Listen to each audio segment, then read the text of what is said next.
নাও থাকলে, হায়াত যদিও থাকে, তারপরে যন্ত্রণা নিয়ে কিন্তু ভুগবে ব্যক্তি।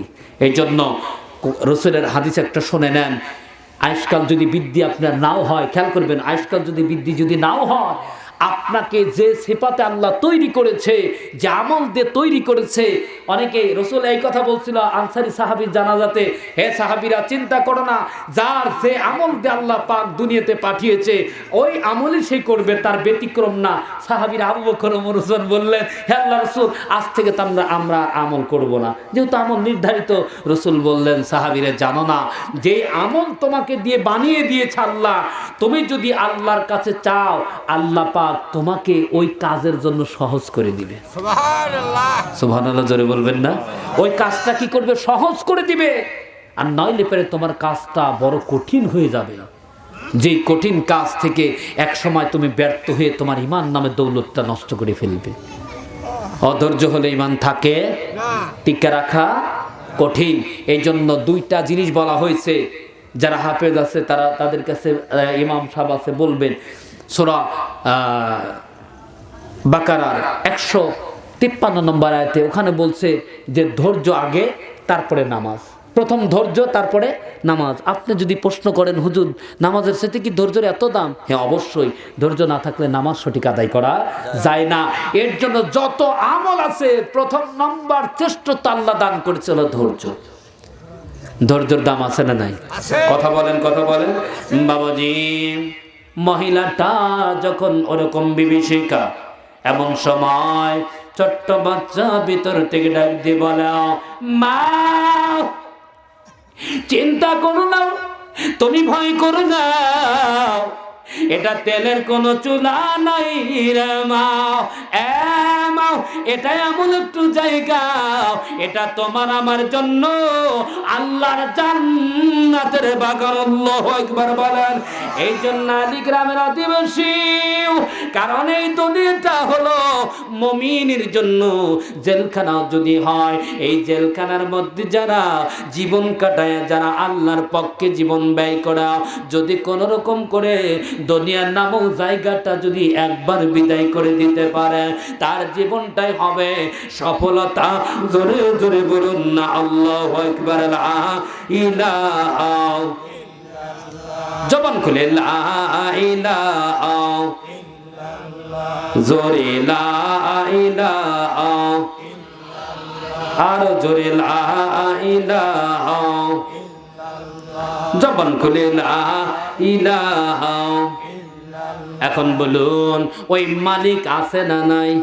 তাহলে আমাদের প্রথম নম্বর শর্ত হলো রাজত্বর মালিককে। তাহলে ওই রাজত্বর মালিক আল্লাহর দুনিয়াতে আইন চলবে টাকার। আর জোরে বলুন, আইন যদি ওই আল্লাহর চালাইতে যান, বলুন তো দেখি এই মসনদে বসানো লাগবে নামাজিকে না বেনামাজিকে? আর জোরে বলেন, যদি আপনার জীবনে যদি কোনো ইবাদত যদি কবুল যদি না হয় না, আলী গ্রামের অধিবাসী মনে রাখবেন, আপনি যতটুকু পারবেন নামাজিদের সোহবতে থাকার চেষ্টা করবেন, তবে দেখবেন অটোমেটিক আল্লাহ আপনাকেও নামাজি বানিয়ে দিবে। জোরে বলুন আমিন। বাবাজিরা, যেই জন্য বলছি, এই পৃথিবীতেও যেই রাজত্ব, যেই মালিক, এই মালিকের রাজত্ব প্রতিষ্ঠা করতে গিয়া হাজারো মানুষ জীবন দিয়েছে। তার মধ্যে একটা নারী ছিল, মুসলমানদের মধ্যে সর্বপ্রথম মুসলমান নারী শহীদ, এই মহিলাটা হলো সুমাইয়া। জোরে বলুন না আল্লাহু আকবার। একটু জিকির করুন লা ইলাহা, জবান খুলে লা ইলাহা, জবান খুলে লা ইলাহা, জোরে লা ইলাহা। ওই যে বলছি, এই আলোচনাটা আমি ভিন্ন কণ্ঠে শোনাবো, রাগ করবেন না তো? আবার কি রাগ করবেন না? দেখি কে কে রাগ করবেন, হাত তোলেন তো। রাগ করবেন আপনারা? রাগ করবেন? তাহলে কে রাগ করবো না দেখি হাত তোলেন। কে কে রাগ করবো না? লিল্লাহে তাকবীর। হাত টান টান করে দেখান রে ভাই, লিল্লাহে তাকবীর। ও ভাই, এতগুলো লোক, তারপর তাকবীর হচ্ছে না কেন? এটা বলতেছি একটু ভাই, ভলিউম বাড়ান রে ভাই, সোনার ভাই, একটু তাকবীর, লিল্লাহে তাকবীর। আরো জোরে বলুন, লিল্লাহে তাকবীর। কোন একটা সময় যদি ভালো হয়, ভালো লাগে বা সুযোগ হয়, একটা কথা মনে রাখবেন, সাউন্ড সিস্টেম ভালো করে আমাকে ইনভাইট করেন। যদি আলোচনা ভালো কিছু না দিতে পারি, একটা টাকাও বিদায় বেলা দিবেন না, ইনশাল্লাহ, দরকার নাই। কিন্তু একটা কথা মনে রাখবেন, আমাদেরকে যখন ইনভাইট করবেন, আমার ফেসবুকে ঢুকে দেখেন অথবা আমার ইউটিউবে ঢুকে দেখেন তার মাহফিলের বয়ানের টেস্টগুলো কেমন, তার সাউন্ড সিস্টেমগুলো কেমন। এখন একটা কথা মনে রাখবেন, এখানে যারা বসেছেন খুশি করব কারে? আর জোরে বলুন, ভাই গো একটু মন দিয়ে আপনি একটু শুনুন, কানটা পেতে দেন। আমার আল্লাহ নবীকে ডাক দিয়ে বললেন, নবী গো তোমার উম্মতদেরকে বলে দাও, এই পৃথিবীতে ইসলামকে কায়েম করতে গিয়া হাজার মানুষের জীবন দিয়েছে, একটু জবান করে বলুন কথা ঠিক কিনা। এ আলিপুরের মা, তোমাদেরকে বলি মা, তোমরা যদি ওই রকম প্রতিভার মা হও, যদি তোমরাও যদি ওই রকম নারী হতে পারো, তাহলে তোমার সন্তান আল্লাহ হবে, তোমার সন্তান খালিদ বিন ওয়ালিদ হবে, তোমার সন্তান শাহজালাল হবে, তোমার সন্তান সম্রাট জাহাঙ্গীর হবে। জোরে বলুন না আল্লাহু আকবার। মা তোমাদেরকে বলি, যদি সত্যিকার অর্থে পর্দাশীল হও, ও মা তোমার সন্তান ভালো হবে, কিন্তু তুমি বিপর্দায় থেকে সন্তান জন্ম দাও, বিদায় তোমার সন্তান পাক্কা নেমোখারাম। জোরে বলুন কথা ঠিক কিনা। তোমাদের কি বলছি মা, সন্তান যদি পালন করতে হয়, পুরুষেরা পারে না, সম্ভব না, কারণ কর্মেতে যায়। নারীরা যদি ভালো আচরণ না দেখায়, নারীরা যদি ভালো গাইড না দেয়, ওই পরিবারের কোনো সন্তান আল্লাহ ওয়ালা হতে পারে না। জোরে বলুন কথা ঠিক কিনা। মা তুমি সময়ের দিকে তাকাও, এই সময়াও কেমন সংগঠনের মধ্যে ছিল। ওই যে নবী বলছে আল্লাহ লা ইলাহা ইল্লাল্লাহ, এই কথা বলার কারণে এই সময় আল্লাহর নবীর দাওয়াতগুলো গ্রহণ করে আল্লাহর দ্বীন প্রতিষ্ঠার জন্য দাঁড়ে দাঁড়ে প্রচেষ্টা শুরু করে। জোরে বলুন না আল্লাহু আকবার। লম্বা আলোচনা না, হাদিস থেকে যেটুকু এসেছে ওইটুকু শোনাইব মা। এই সময় এত কষ্ট করেছিল, কিন্তু দেখা যায় যেই দিন আবু জেহেলের কানে শুনলু সময় নাকি কালেমা নামক দৌলতের দাওয়াত দেওয়া শুরু করেছে, সময়কে গ্রেফতার করা হলো। গ্রেফতার করার পরে সময় কি বললো, সোমাইয়া তুমি ঈমান ছেড়ে দাও, তোমার অটলা সম্পত্তি বানিয়ে দিব, তোমার সুন্দর হ্যান্ডসাম চেহারার ছেলের সঙ্গে তোমার বিয়ে দিব। ও আদি গ্রামের অধিবাসী মা, বিশেষ করে যুবতী বোন তোমাদের বলি, তোমরা তো একটা সাধারণ একটা ছেলে হ্যান্ডসাম যদি প্যান্ট পরে আসে, ওর দেখি পিছনে পিছনে দৌড়াও, বাবা মার গলায় ছুরি মাইরা। জোরে বলুন কথা ঠিক কিনা। মা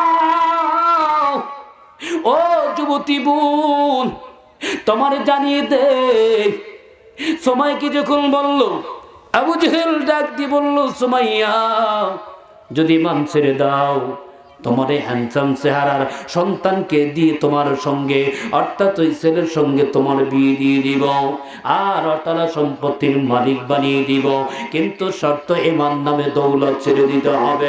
সময় বলল, আবু জেহেল রে, আমার সম্পদ কেন রে, আমার জীবন যদি চলে যায়, আমার জীবনে যদি চলে যায়, আমি সুমাইয়া ঈমান ছেড়ে দিব না। এই কথা বলার পরে অনেক ব্যাখ্যা কিন্তু মানল না। আবু জেহেল রাগ দিয়ে বলল, আয় রে সময় রে, এইভাবে তো বন্ধ করা যাবে না। এ লোকেরা তাকায় দেখো, সময়কে বন্ধ করা যাবে না। সময়ের টান টান টান টান করে ধরো।